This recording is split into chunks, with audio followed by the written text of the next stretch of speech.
Hello everyone and welcome back to another video with On Point Politics. We're going to be looking at my updated map for 2024. Make sure to hit the like button and subscribe to the channel if you want more content just like this. And so, as of right now, Joe Biden is trailing Donald Trump in the national average by 4.9 percentage points, which is an abysmal performance for an incumbent president to be at 37%, when just 4 years ago, you ended up getting 51.3% in the national popular vote. This is a huge underperformance for Biden in polling data, and this is going to only spell disaster for him in the next general election. We can see his approval rating is at minus 19%.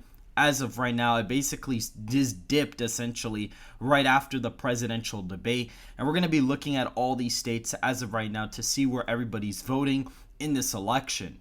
And so for the safe Republican states, we have Idaho, Utah, Wyoming, Montana, the Dakotas, all of Nebraska except the 2nd Congressional District, Kansas, Oklahoma. Alaska is now being added into the safe column with Kansas. They were both likely states in the last cycle. Texas is now in the safe Republican column. Louisiana, Arkansas, Missouri, the state of Indiana, Kentucky, West Virginia, Tennessee, Alabama, Mississippi, and South Carolina are in this column, including the state of Florida, Iowa, and Ohio, as well as Maine's 2nd Congressional District, giving Donald Trump 219 starting electoral college votes in this election. We see here that the former president is winning states like Iowa by around 19 points, Ohio by 17, Florida by around 16 to 17 points, and Texas by 17 points in this election cycle. We can see I use the 538 model to essentially plug in my demographic data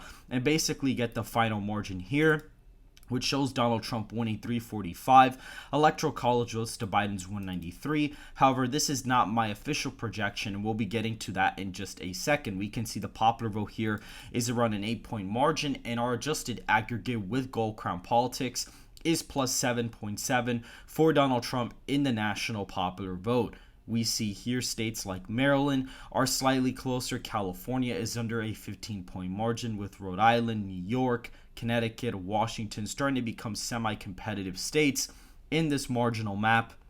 But some of the margins will differ in the official projection. This is just to give us kind of an idea of where everything is standing as of right now. So, for the safe Democrat states, we have the state of California at 16 points for President Biden. This state is going to move to the right from the last election cycle. California voted for Joe Biden by 29 points in the previous cycle, and we see that Joe Biden did well in places like Los Angeles, as well as the San Francisco area, which has a lot of Asian, Hispanic, and African American populations. And because Donald Trump is gaining with those groups the most, you're going to see a very big shift in the state of California towards Republicans this cycle. It will not vote under 15 points, but it'll definitely be more competitive than years past. We also have the state of Vermont, Massachusetts, Maryland, and DC all being safe for Joe Biden, just giving him 81 safe electoral college votes this cycle. Now, for the likely Republican states, again, I have very controversial takes that people don't really agree with for the electoral college, but I predict Donald Trump's going to win in an electoral college landslide as of right now. I will go more into depth in some of the factors of what will cause that, such as the approval ratings for both candidates, the national polling and historical errors, cross-examining New York Times / Siena College polling data, but I'm going to merely just give my projections and give you a rundown as of right now. For Wisconsin, I have the state at around 8 points for Donald Trump.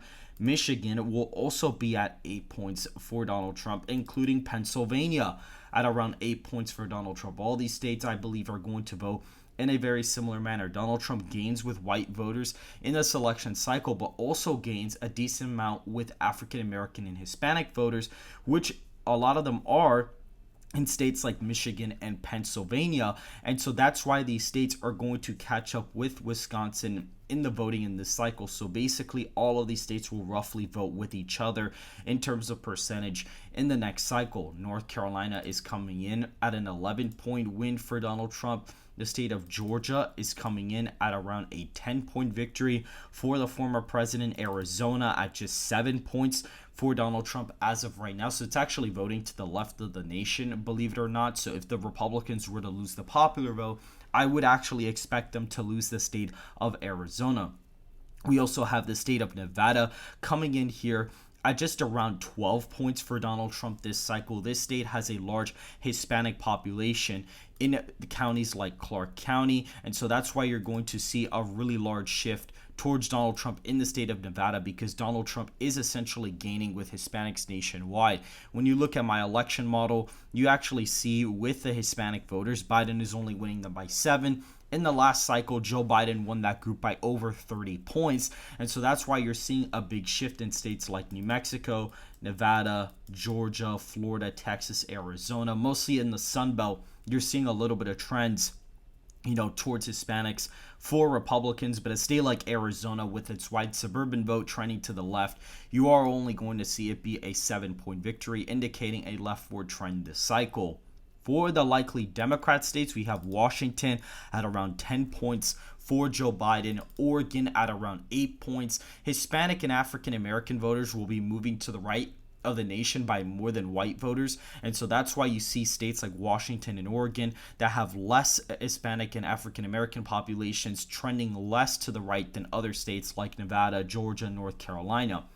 The state of Illinois, I believe, is going to be around a 6 to 7 point victory for Joe Biden. Yes, he's going to gain in Cook County, and Donald Trump will gain in major city areas like he did in 2020, although I actually think it's going to be an even bigger gain than the last cycle. I think Joe Biden will probably win the state by 6 to 7 as of right now.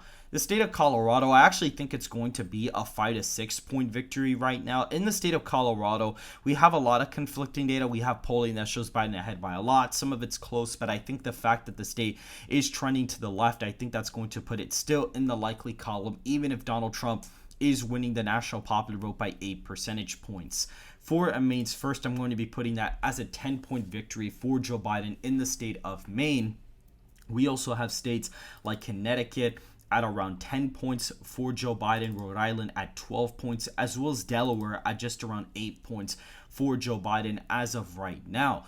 In the state of New York, however, I only have it as a 6-point victory for Joe Biden. In the New York City area, Donald Trump actually gained there in the 2020 presidential election, and I am expecting those gains to continue and for Donald Trump to improve in upstate New York. And those factors combined, especially with Lee Zeldin's performance in the 2022 gubernatorial race, that's only going to influence the state of New York even more to trend to the right compared to the rest of the nation.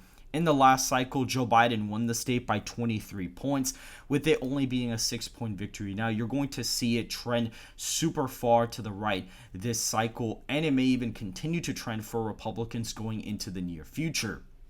For the state of Hawaii, I only see it about an 8 or 9 point win for Joe Biden. The whole Maui fire disaster is really hurting him in this case, and I think that that's going to help the state trend to the right even further than what it was. I mean, in 2020, it voted for Biden by 30 points, last cycle 32, and then Obama had won it by 42 and 45 in both of his elections respectively, and so that's why you're seeing such a big shift in the state of Hawaii. For the state of New Mexico, I expect it to be around a 2-point victory in the state. We actually have a pretty tight electorate with white and Hispanic voters here, unlike most other states. And so in the state of New Mexico, even though there is a large white liberal population, I think that Hispanic shift, especially in places like Arizona and Nevada, are going to carry over into New Mexico. And since Donald Trump is going to win the popular vote by around 8 points, we can see the state flipping by around 2 points as of right now. In the state of Virginia, we actually expect around a 1 to 2 point victory in the state. It is going to be really close, but since Donald Trump is doing very well on the national level, we'll actually see him win the state by about a point or two. He's going to improve a lot with Jewish and Muslim voters, as well as improving with Hispanic and African American voters and white voters as a whole. Glenn Youngkin's apparatus in the state is really going to help Donald Trump overall here as well. In the state of Nebraska, second, we will see that state, or the district, will vote around 3 points for Donald Trump. It's a left-trending district, but again, Donald Trump is performing very well on the national level, and I wouldn't be surprised to see him move to the right. For the state of Minnesota, this is actually going to be an interesting take, but we've actually seen the internal polling data have this race really competitive and actually really close. And so I'm going to go out there on a limb and actually say this is going to be a tilt Republican state. I think it's actually going to be a lot closer. A lot of people, and even myself, have been saying that this state is going to go into Donald Trump's column, by 2 to 3 points, but I actually really can't see that being the case. A lot of the internal data and some of the demographic modeling I've done has shown that, white voters do take a big influence in the state. And first of all, despite the Israel-Hamas conflict, the state is trending off a cliff to the left the past 3 cycles, and I believe it's going to continue to trend even more to the left. And so as of right now, I actually think that this state's going to be really close. I actually wouldn't even be surprised if Biden pulls a Walter Mondale and actually still picks off the state as of right now. In the state of New Hampshire, I actually think this state's going to be like a 2-point victory for Donald Trump, similar to the poll that actually came out there really recently, which had Donald Trump up by 2. I think that's actually going to be around the margin there. I think Donald Trump's going to be able to consolidate some of that libertarian-esque type of support, and I think Joe Biden, being the incumbent and the state as a whole being anti-incumbent, I think is going to really push the margin away from Joe Biden.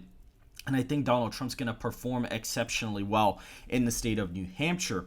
Maine at large is interesting because they have ranked choice voting there. And so even though a lot of polling shows Donald Trump winning the first round very easily, I actually expect Joe Biden to carry the state by 2 points when everything is all said and done at the final round of ranked choice voting. Essentially what happens is Donald Trump and Joe Biden are pinned against all the third-party candidates, and each candidate gets eliminated until there's 2 standing, and that last result is the one that ends up winning.